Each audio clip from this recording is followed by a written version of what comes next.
Well, welcome everybody. Tina and I are super excited, to kind of dive in a little bit today about really what next level salon leadership is, what we offer, how you can sign up for it, how it all started, and kind of like the overview. So, we obviously every Monday we've been having amazing mentors to, help us grow so that we can help you grow. So, in our course, we talk about the 5 strategies of a healthy business, and we spend 1 month on each one of these. So the first month we talk about how to fix your foundation. Then we go into fixing your leadership. The third month is fix your communication. The fourth month is fix your attitude. And the fifth month is fix your hiring. Now, just because we go through all of these, we've had salons that we spend the entire 6 months just on foundation, because we all know that foundation really is the key, and we want to make sure that we set that up. But we'll move along with whatever it is you need, wherever you are. We want to meet you there. We want to help you.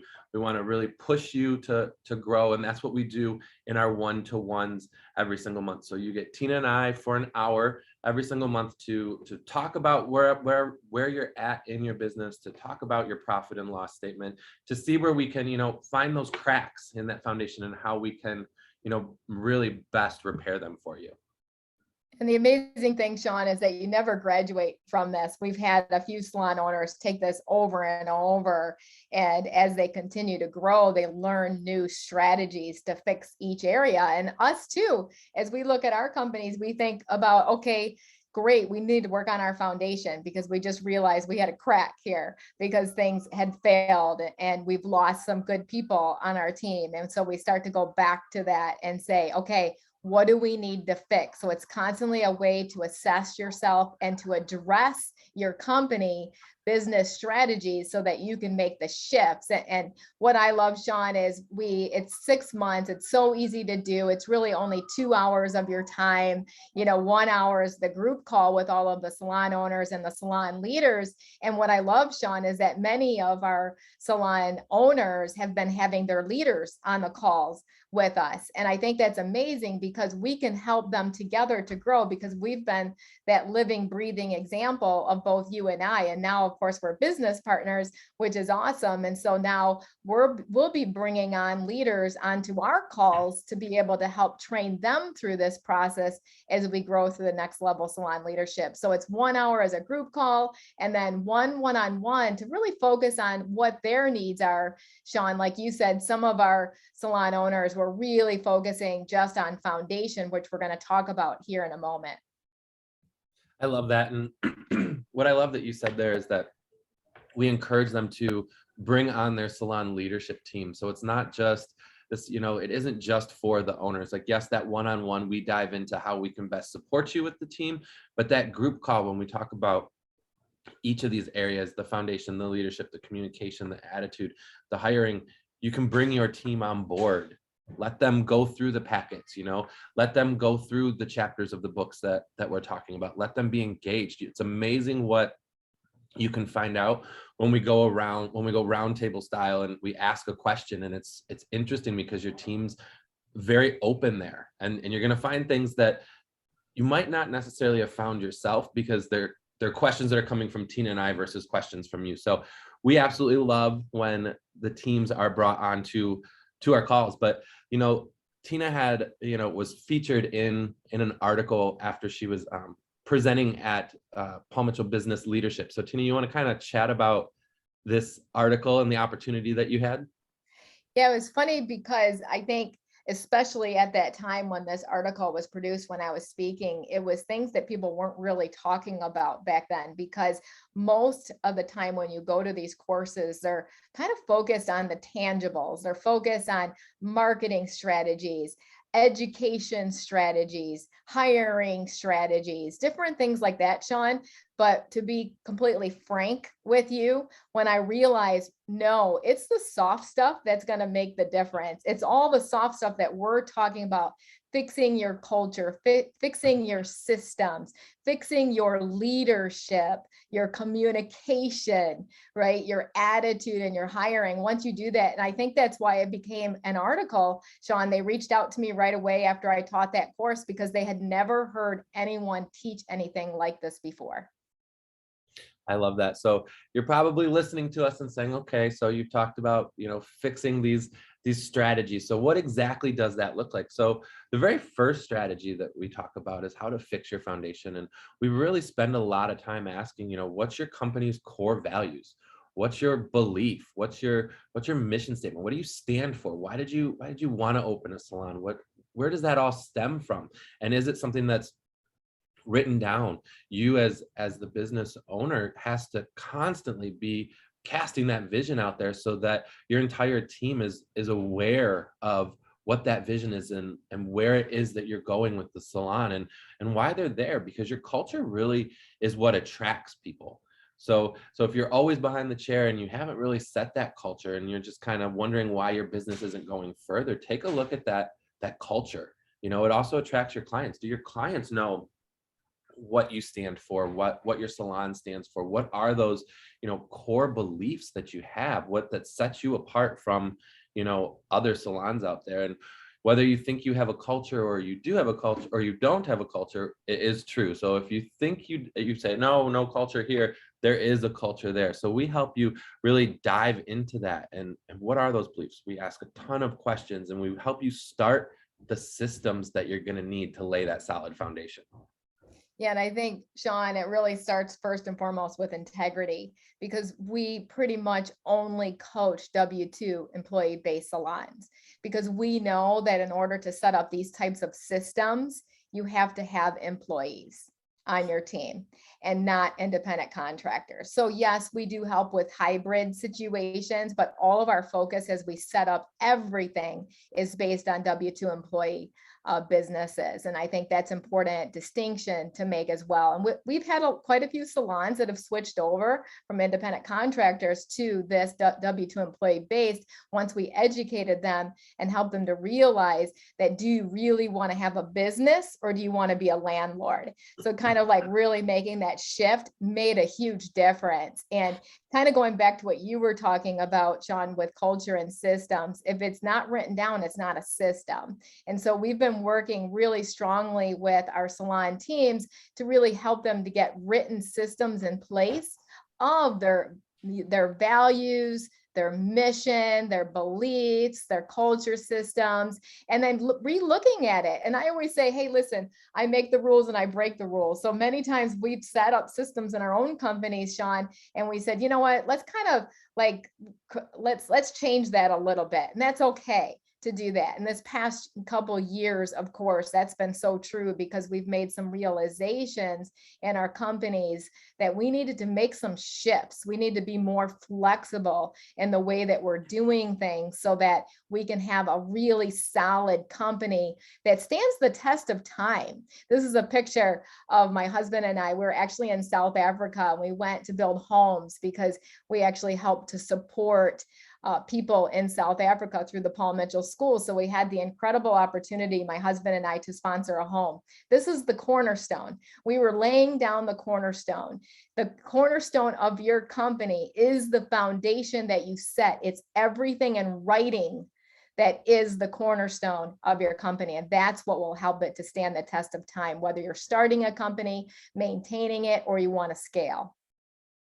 I love that you talked about, independent contractors and W-2, because a lot of times, we talk to salon owners that are 1099 independent contractors, but they're running it as if they're employees. Like there's a huge difference there that if, and we talk a lot about this in our course, the difference between a W-2 salon and 1099. And if you have a 1099 salon and you're asking your booth renters, I guess you could say, to be there at a certain time or to attend a meeting or to have a dress code or to follow anything whatsoever, that is illegal.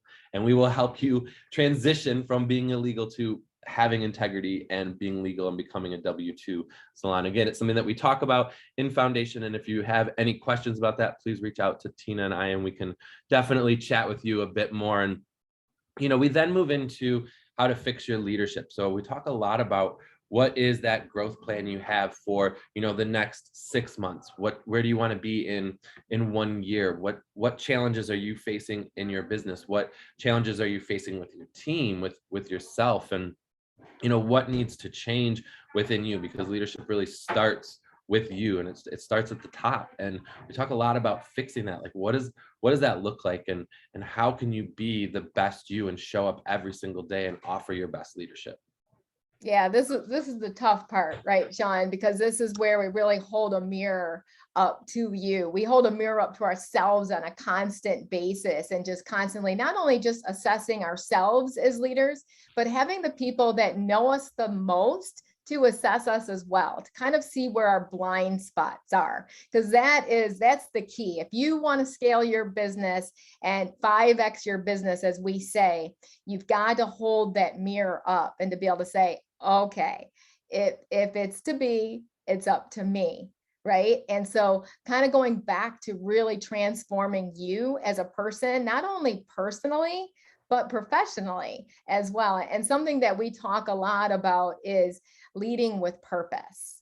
And so what is that purpose? And so you as the leader have to consistently share the mission, vision, and values, and rally your team to understand it, to truly understand it, to constantly go in inspecting and not expecting that these types of things are going to happen. As Sean had stated earlier, you have a culture, you have a vibe set, you may just not know what it is. And so you are able to steer the course of that ship, that business, to be able to guide and direct it to where you want it to go through your incredible leadership. And one of the things that Sean and I talk a lot about is people before profit.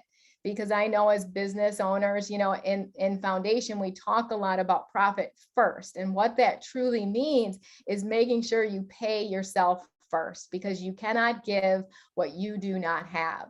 So we first and foremost will look at your numbers. We'll help you to understand your income statements, your profit and loss statements. We'll make it fun for you so that it's not drudgery. Sean and I, we love this now, but it took me years to get to where I loved it, and having Sean by my side to be able to help me through this process, because leaders keep score, right?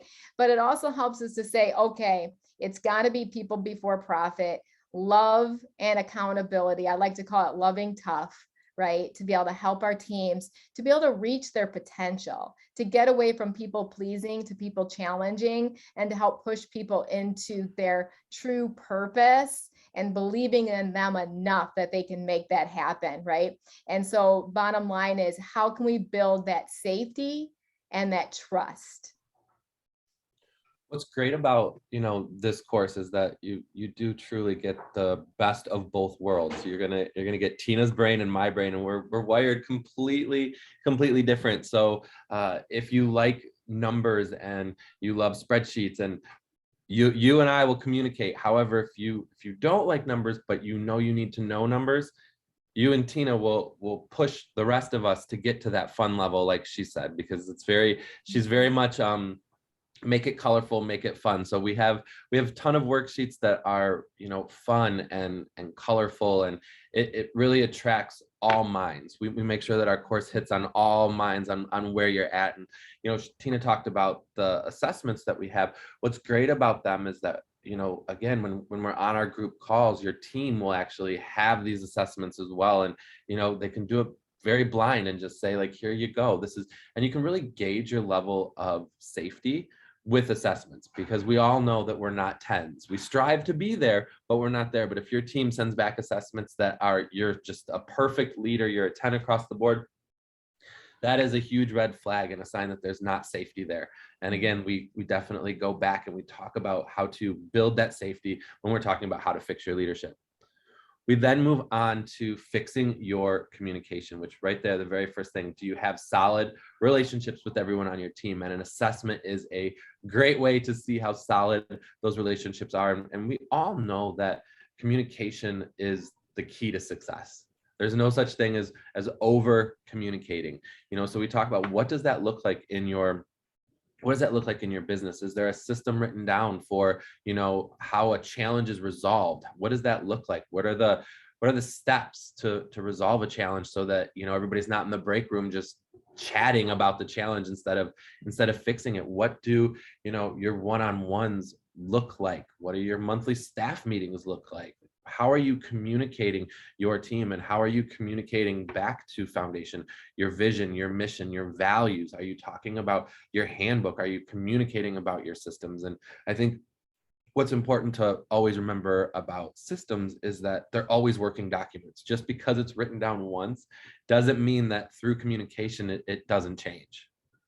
Yeah, it's so important to find a way to communicate your vision, mission, and your values constantly and consistently, and what that looks like. And so, even for us, Sean and I are always shifting how we're communicating. We're always coming up with new ways. We utilize our salon leaders to make that happen, as we grow and build safety and trust. But first and foremost, you've got to build that safety. You have to build that trust. And so, when you first start out, you have to be consistently doing one-on-ones. Many times, Sean and I will recommend to do them weekly so that you can build that safety and trust, right? Because you can't effectively help somebody if you don't know them. And so you have to be able to spend that time with them to find out what makes them tick, what motivates them, what are they reaching for.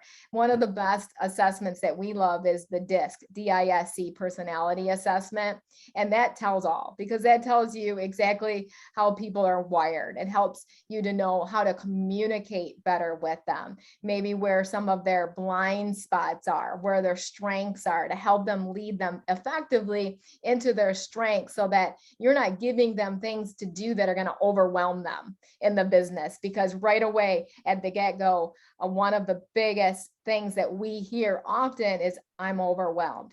No, you're not overwhelmed. You're just not doing your strengths. You're focusing completely on your weaknesses. And you know what? As a weakness, it might be a 2. The most that you're going to gain is maybe 2 points, maybe get from a 2 to a 4. But in your strengths, maybe you're 6 or a 7 in those areas, but you could get those to a 9 out of 10. And that's where we want to go with each and every single one of our leaders and help you. This is why it's so important to us that you do build that W-2 employee-based business, because you're going to be able to actually set a business with a team to be able to help you to do even more. And so with the communication, we'll teach you how to listen more, how to ask powerful questions, how to be an incredible coach, because I think as salon owners, we're more of teachers and mentors, but we want to teach you not only how to consult your team, but how to coach your team, because that's what's the most effective in moving the needle and helping people to reach their destinies. And something, you just mentioned, those one-on-ones, a lot of times as managers and leaders, we think a one-on-one is all about the numbers, that's where the focus is at. And we talk about numbers and goals and over, but that's really not what it's about. It's a small part. The real part of communication in those one-on-ones is getting to know your team, like Tina said.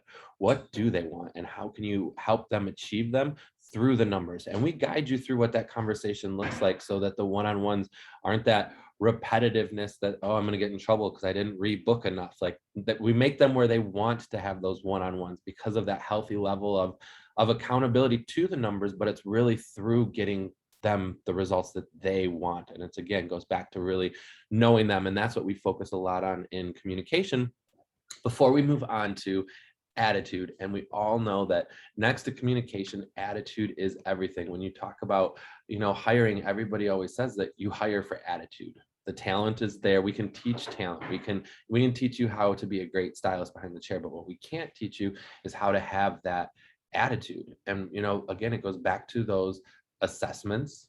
And where is your attitude? What is your team's attitude? What is the vision of your attitude? What's that vibe that you're leaving? Because it all goes back to your culture, and what attitude culture is it that you really want?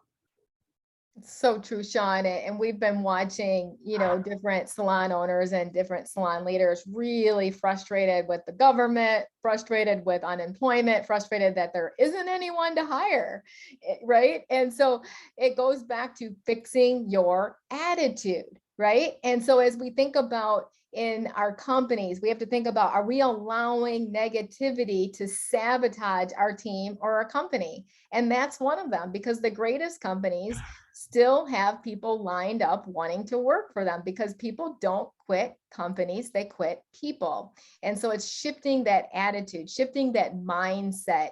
And I truly believe that this past crisis for the past 2 years has revealed all the cracks in foundation, all the cracks in leadership, all the cracks in our communication, all the cracks in our attitude, which ultimately affects what we talked in the last month, which is on hiring, which is ironic, Sean. Once we fix all these 4 things, all of a sudden hiring just seems to fix itself. Couldn't agree with you more. That's why in the first thing we talked about was that circle on the 5 strategies of a healthy business, and it all comes down to, if you have that strong foundation and that strong leadership and strong communication and that positive attitude, like Tina said, you're gonna have a line. People are gonna want to consistently, work for you. What is that attitude that you're putting out there? What is that culture that you're putting out there? And are you in the schools? We're always going to take it back to the school world, because that's where you're going to find your talent. So when you're in the schools, what is that communication that you're having with the upcoming stylists that are going to be graduating? What is that attitude that you have when you're presenting yourself within the schools? Is it something that is attracting people? Put yourself out there, and be present, and constantly, just if you're following the other 4 strategies, like Tina said, this 5th one that comes with hiring fixes itself. Yeah, people don't join companies, they join people. And that's why it's so important that you as the owner have to be in these schools. You have to be the one that's talking about your culture, talking about your systems, your mission, your vision, your values, all of those areas, because people are going to be attracted to you as a salon leader. And so you can't just say, well, I don't have time. No, you have to intentionally make the time to do this. And we always say, always be hiring. Never say, I'm not hiring right now, because you might miss out on some incredible talent that's out there. And so, do you have a system in writing, a hiring system? We have what we call a 10-point system of what we like to follow as we start to search for our next candidates. And our entire team knows what it is. So, Sean and I do very little of the hiring anymore, because our team knows what to look for. So, we always make the recommendation of, having people come in to do shadow days, especially while they're in school. Have them come in to do 3 to 5 shadow days, and the team can interview them, can assess them, and see if they're a good fit for our company. And we follow the system called the ideal team player. We read a lot of Patrick Lencioni's books, and his incredible book called The Ideal Team Player is being humble. Are they humble? Are they hungry? And are they smart? Meaning, do they know their strengths? Do they know their weaknesses? Do they know their blind spots, right? And one of the most important attributes that our team has really set forth, Sean, as you know, is to make sure that they're humble and they're coachable. If they're coachable, you can tell right away.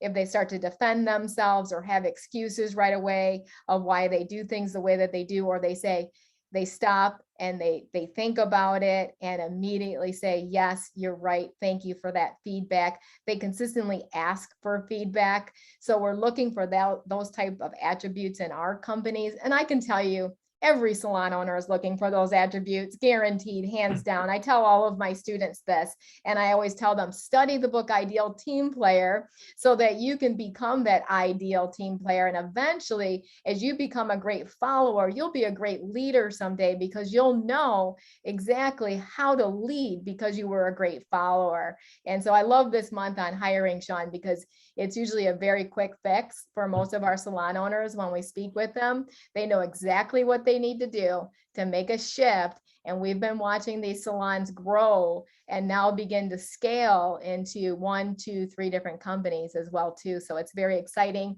and so much fun to watch.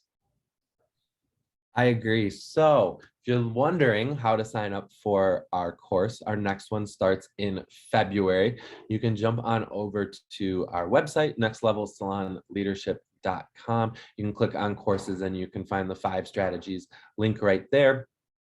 Also, if you're looking for business sense or motivation, please follow us on Facebook, Next Level Salon Leadership, or on Instagram, NL Salon Leadership.